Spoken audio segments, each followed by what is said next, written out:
Assalamualaikum warahmatullahi wabarakatuh. Anak-anakku sekalian, kelas 7, apa kabar semuanya? Semoga semuanya dalam keadaan sehat walafiat. Amin ya rabbal alamin.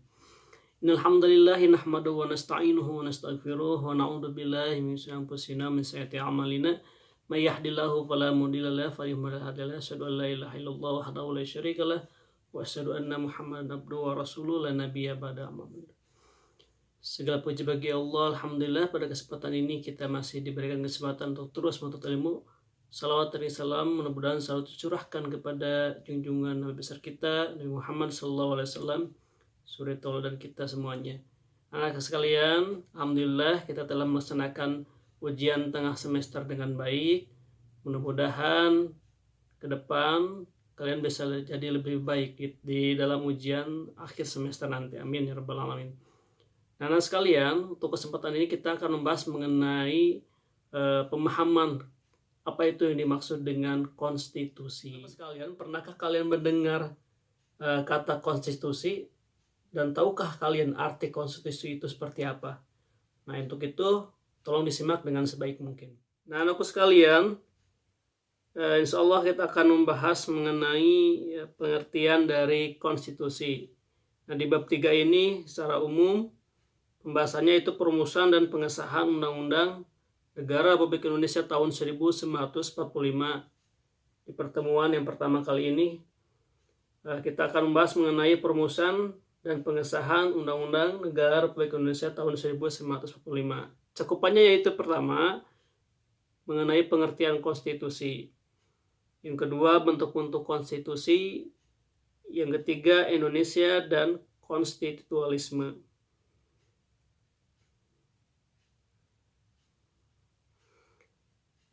Perumusan Undang-Undang Negara Indonesia tahun 1945.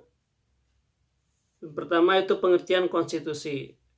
Nah, anakku sekalian, pernahkah kalian mendengar kata konstitusi? Apa kalian tahu arti dari konstitusi itu seperti apa? Nah, di sini kita akan bahas. Istilah konstitusi dalam banyak bahasa itu berbeda-beda, seperti dalam bahasa Inggris, yaitu adalah constitution. Kemudian dalam bahasa Belanda, yaitu adalah konstitusi. Dan dalam bahasa Jerman, Constitution. Dan juga kita bisa mendengar dari bahasa Perancis, yaitu constituteur. Namun semuanya memiliki arti yang sama, yaitu Undang-Undang Dasar atau Hukum Dasar. Nah, di sini kita membahas mengenai bentuk-bentuk konstitusi. Jika dilihat dari bentuknya, konstitusi itu dibagi menjadi dua bagian. Yaitu yang pertama adalah konstitusi tertulis, yaitu aturan-aturan pokok dasar negara, bentuk atau bangunan negara, dan tata negara yang mengatur perkehidupan suatu bangsa di dalam persekutuan hukum negara. Contohnya di Indonesia adalah Undang-Undang Negara Republik Indonesia tahun 1945. Atau di Brunei misalkan Constitution of Brunei Darussalam. Atau di Bahrain yaitu adalah Piagam Nasional atau Piagam Khartoum. Kemudian itu adalah konstitusi tidak tertulis yang kedua.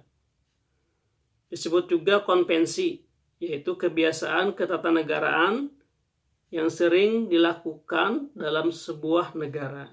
Contohnya adalah pengambilan keputusan di MPR berdasarkan musyawarah untuk mufakat.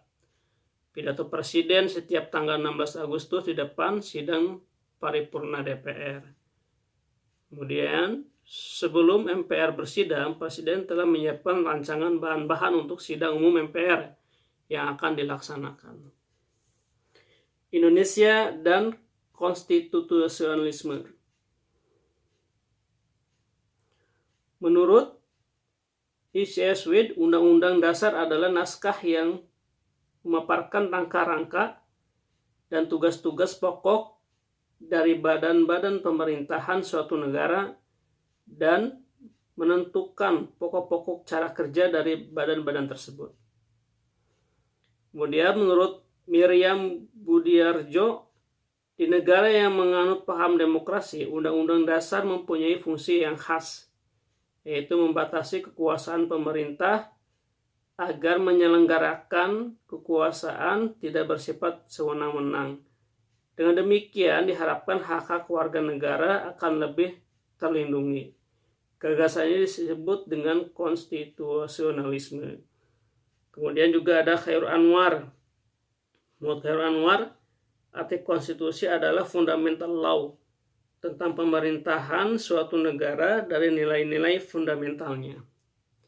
Itu juga disebut dengan pemahaman atau pengertian konstitusi menurut para ahli. Negara Indonesia menganut paham konstitusionalisme sebagaimana ditegaskan pada pasal 1 ayat 2 Undang-Undang Negara Republik Indonesia tahun 1945 yang berbunyi, kedaulatan berada di tangan rakyat dan dilaksanakan menurut Undang-Undang Dasar. Pasal 1 ayat 2 Undang-Undang 1945 mengandung arti di bawah ini. Undang-Undang 1945 memuat tentang paham konstitusionalisme. Dan rakyat memegang kedaulatan tertinggi terkait pada konstitusi. Dan yang ketiga, kedaulatan rakyat dilaksanakan menurut Undang-Undang Dasar. Kesimpulannya adalah, konstitusi adalah berarti Undang-Undang Dasar atau hukum dasar. Jika dilihat dari bentuknya, konstitusi dibagi menjadi dua, yaitu konstitusi tertulis, yaitu aturan-aturan pokok, dasar negara, bentuk atau bangunan negara, dan tata negara mengatur beri kehidupan suatu bangsa di dalam persekutuan hukum negara. Yang kedua yaitu konstitusi tidak tertulis, disebut juga konvensi, yang kebiasaan ketatanegaraan yang sering dilakukan dalam sebuah negara. Yang ketiga itu kesimpulannya adalah negara Indonesia menganut paham konstitusionalisme sebagaimana ditegaskan pada pasal 1 ayat 2 Undang-Undang Negara Republik Indonesia tahun 1945. Nah, demikian anak-anak, kita telah memahami pengertian atau makna perumusan dan pengesahan Undang-Undang Negara Republik Indonesia tahun 1945. Yang poin terpentingnya itu adalah memahami pengertian kata dari konstitusi. Demikian yang Bapak dapat sampaikan, kurang lebihnya mohon maaf. Assalamualaikum warahmatullahi wabarakatuh.